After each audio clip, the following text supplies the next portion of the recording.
Salut à toutes et à tous. Donc, notre prochaine section, on va attaquer des exemples de systèmes d'équations linéaires, mais des exemples qui sont faciles. Bien sûr, il ne faut pas penser comme, vu que c'est des exemples faciles, il ne faut pas les faire. L'idée, bien sûr, c'est que si vous n'êtes pas capable d'écrire la solution générale pour des systèmes d'équations linéaires qui sont faciles, guess what? Quand ça va être difficile, ça va être difficile. OK, donc, les exemples sont vraiment là pour nous pour apprendre à bien écrire les solutions générales, donc se concentrer surtout sur la notation, OK? Puisque le niveau de difficulté va être justement beaucoup plus bas. Mais c'est des exemples quand même importants. C'est une section de chapitre-ci pour une raison bien précise, OK? Donc, here we go. Premier exemple. Donc, pour chaque exemple, on va d'abord réviser la matrice des coefficients et la matrice augmentée. Et ensuite, on va écrire la solution générale de ces systèmes d'équations linéaires. Donc, dans le premier exemple, un beau petit système, là, deux équations à deux inconnus. X plus 2y est égal à 5 et moins y est égal à 3. Donc, la matrice des coefficients, c'est la matrice 2 par 2, 1, 2, 0, moins 1. Et la matrice augmentée, c'est la matrice 1, 2, 0, moins 1, augmentée par la colonne 5, 3. Donc, moi, qu'est-ce que j'aime faire quand j'ai un système d'équations linéaires? J'aime les étiqueter. Donc, j'ai appelé la première équation, la première ligne, équation 1, la deuxième ligne, équation 2. Puis, je vais essayer de trouver la solution générale. Ici, bien sûr, c'est un système qui est relativement simple. Je vois que avec ma deuxième équation, je peux calculer y. Donc, dans l'équation 2, donc quand je regarde l'équation 2 me dit quoi? Me dit que moins y est égal à 3. Donc, y doit être égal à moins 3. Donc, peu importe la paire qu'on cherche dans ce système d'équations linéaires-là, c'est sûr que la coordonnée y doit être égale à moins 3. Puis bien sûr, qu'est-ce qu'on fait? C'est avec cette information-là, puisque y est égal à moins 3, je vais pouvoir utiliser la première équation. Donc, je vais pouvoir utiliser l'équation 1 pour aller figurer la valeur de x. Donc, je sais que x plus 2y, maintenant je connais y comme étant égal à moins 3, c'est égal à 5. Donc, si j'isole le x, j'ai que x est égal à 5 plus 6, qui est égal à 11. Donc, x est égal à 11. Puis, c'est la seule paire de nombres. Donc, j'ai seulement une solution, puis c'est le point 11 et moins 3. Donc, lorsqu'on écrit la solution, on va toujours écrire la solution sur ce qu'on appelle la forme canonique. Donc, on va écrire les variables dans une matrice colonne. Puis ici, dans ce cas-ci, la seule valeur possible de x, c'est 11. Et la seule valeur possible de y, c'est moins 3. Donc, j'ai 11 et moins 3. C'est ma solution. Donc, c'est une couple de remarques. Okay, donc, première remarque ici, là, que j'ai vraiment solution unique. Donc, il y en a juste une solution. Donc, ça, c'est une remarque que je vais faire sur chaque exemple. Compter combien de solutions par exemple. Donc, si j'ai une seule solution, puis encore une fois, là, je veux stresser le fait que cette terminologie-là, c'est ce que j'appelle, cette notation-là pour la solution générale, c'est ce qu'on appelle la forme canonique. Puis moi, je vais toujours vous demander d'écrire la solution générale sous forme canonique. Canonique. Donc, prochain exemple. Puis l'idée ici là, de calculer la valeur des grecs puis de substituer cette valeur-là dans la première équation, c'est ce qu'on appelle en anglais du backward substitution. Là. En français, je sais pas c'est quoi la substitution par en arrière. Okay, anyways, c'est pas très clean. Là. Donc, anyways, on va faire un autre exemple. Donc, l'exemple 2, maintenant, j'ai un système de 3 équations à 3 inconnus, mais la structure de la solution va être très, très similaire. Donc, ma matrice des coefficients, une 3 par 3, donc 1, 2, 3, 0, moins 1, 2, 0, 0, moins 3. Je vous rappelle, quand une variable est manquante dans une équation, on assigne son coefficient correspondant à 0. Puis la matrice augmentée, c'est la même chose. Donc, 1, 2, 3, 0, moins 1, 2, 0, 0, moins 3, mais on l'augmente par les termes constants. Donc, 14, 4 et moins 9. Donc, un peu comme l'exemple précédent, ici, qu'est-ce qu'on va faire? C'est qu'on va aller calculer Z, qu'on va ensuite plugger dans la deuxième équation pour calculer Y, qu'on va ensuite plugger dans la première équation pour calculer X. So, here we go. Donc, on commence avec l'équation 3. Donc, j'ai que moins 3z est égal à moins 9. Donc, j'ai pas le choix. Z est égal à 3 en disant par moins 3 de chaque côté. Donc, j'ai ma valeur de Z. Donc, peu importe le triplet qui va être une solution dans cette équation, dans ce système-là, il faut que Z soit égal à 3. Sinon, ça ne marchera pas. Maintenant, l'équation 2, grâce à l'équation 2, je vais pouvoir aller calculer Y. Donc, j'ai que moins Y plus 2Z, ou ce qui est fraîchement calculé comme étant 3, va me donner 4. Donc, ici, si j'isole le Y, j'ai que moins Y est égal à moins 2. Donc, j'ai 4 moins 6. Donc, Y est égal à 2. Donc, une seule valeur possible pour Y dans ce système d'équations linéaires-là. Y doit être égal à 2. Et finalement, avec la première équation, qu'est-ce que j'obtiens? J'obtiens que X plus 2Y, donc qui est 2 fois 2 maintenant, plus 3Z, donc plus 3 fois 3, est égal à 14. 4 plus 9, c'est 13. De l'autre bord, c'est moins 13. 14 moins 13, c'est 1. Donc, j'ai que X est égal à 1. J'ai une seule valeur possible pour X. Donc, en conclusion, ici, la forme canonique X, Y, Z, c'est égal à X est égal à 1, Y est égal à 2, Z est égal à 3. Donc, on remarque encore une fois, unique solution. Okay, on a juste une solution, il y a juste un triplet, unique solution. Puis aussi, je vous invite fortement, là, pour chaque solution qu'on calcule, des plugger dans votre équation. Si vous faites 1 plus 2 fois 2 plus 3 fois 3, ça va vous donner 14. Moins 2 plus 2 fois 3, ça va vous donner 4. Puis moins 3 fois 3, ça va vous donner moins 9. Donc, quand vous pluguez votre solution dans votre système, vous avez égalité sur chacune des équations. Donc, jusqu'à date, les deux premiers exemples, en partant du bas, en remontant vers le haut, on a calculé la dernière variable pour ensuite, en substituant, calculer les autres. Puis dans les deux premiers exemples, on a trouvé une solution unique. Donc, notre prochain exemple, le troisième exemple des 6 faciles, est très, très proche de l'exemple 1. Mais la différence entre l'exemple 3 et l'exemple 1, c'est que j'ai plus de deuxième équation. J'ai plus que Y doit être calculé à une valeur spécifique. Donc ici, dans notre équation 1, maintenant, Y peut être égal à n'importe quoi. Donc, juste pour commencer à la bonne place, là j'ai juste une équation linéaire ici. Ma matrice des coefficients, c'est 1, 2. Ma matrice augmentée, c'est 1, 2 augmenté par 5.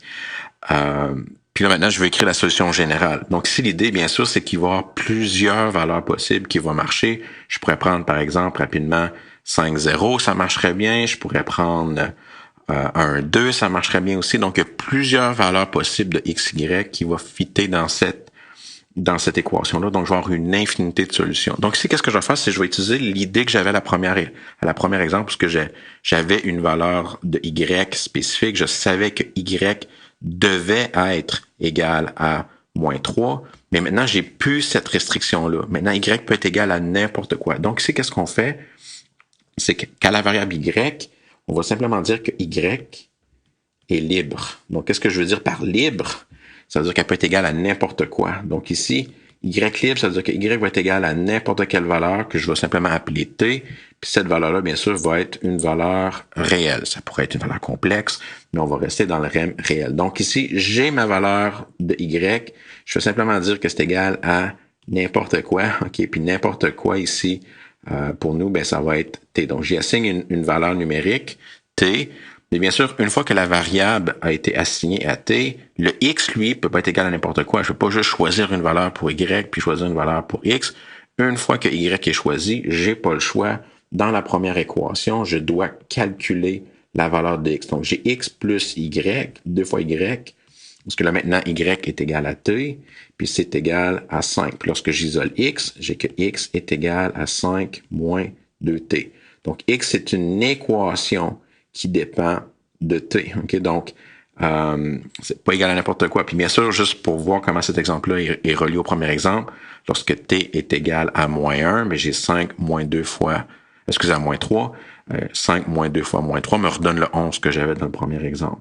Mais là, maintenant, ici, j'ai une équation. Donc, mes deux variables, x et y, sont en fonction du paramètre t que j'ai assigné à y. C'est clair qu'on aurait pu commencer en assignant un paramètre à x puis en calculant y correspondant, mais je voulais vraiment avoir une solution qui ressemblait à la solution du premier exemple. Donc, maintenant, qu'est-ce que je fais? C'est que je rassemble tout.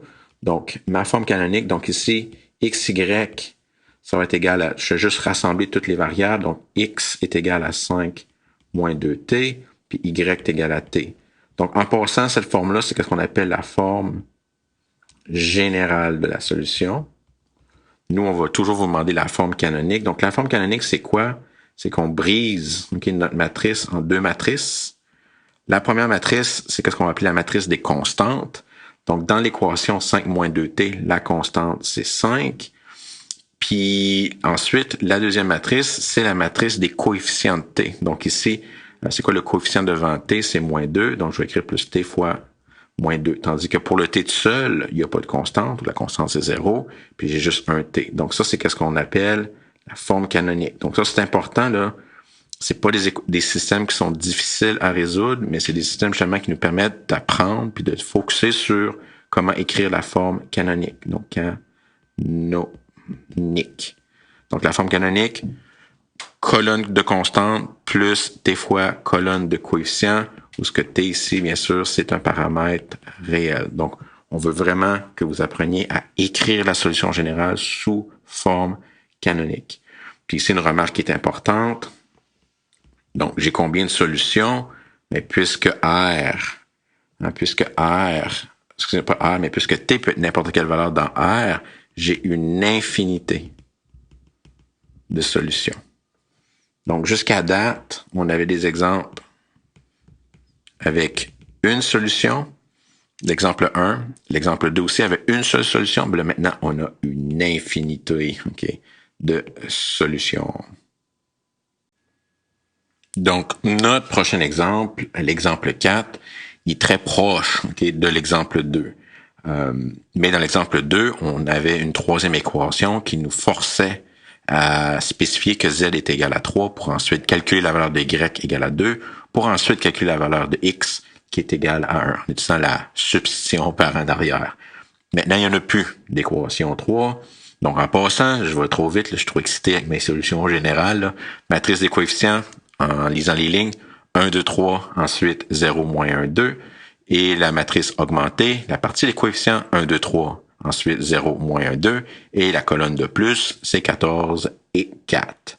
Donc, maintenant qu'il n'y a plus de troisième équation, on n'a plus besoin d'avoir une valeur fixe pour z. Maintenant, z est libre. Donc ici, comme à l'exemple précédent, je vais simplement le spécifier. Donc, je sais que z est libre. Donc ici, libre, qu'est-ce que ça veut dire? Ça veut dire que la valeur de z peut être égale à n'importe quoi. Donc, j'y assigne une valeur quelconque que j'appelle t. Donc, j'ai déjà résolu pour z. Z est égal à quoi? Z est égal à tout ce que tu veux. Par contre, une fois que tu as choisi la valeur de z dans l'équation 2, y, il va falloir qu'il suive. Il va dépendre justement de la valeur de z. Donc, dans l'équation 2, qu'est-ce que j'obtiens maintenant? Ben, j'ai que moins y plus 2z qui est fraîchement calculé à t est égal à 4.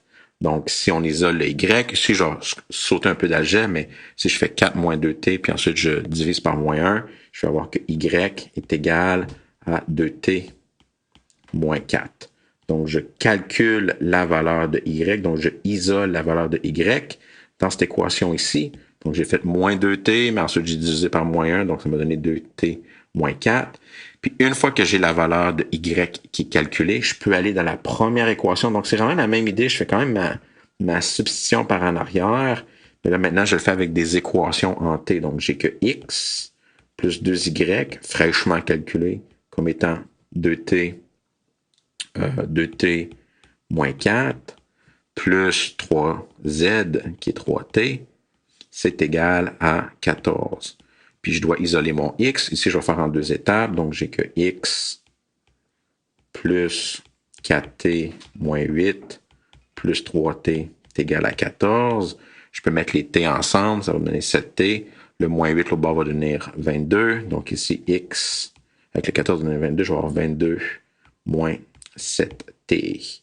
Donc, j'ai des équations pour les trois variables en fonction de t. Donc, j'ai que z est égal à t. C'est la première que j'ai calculée, la première que j'ai assignée dans le fond.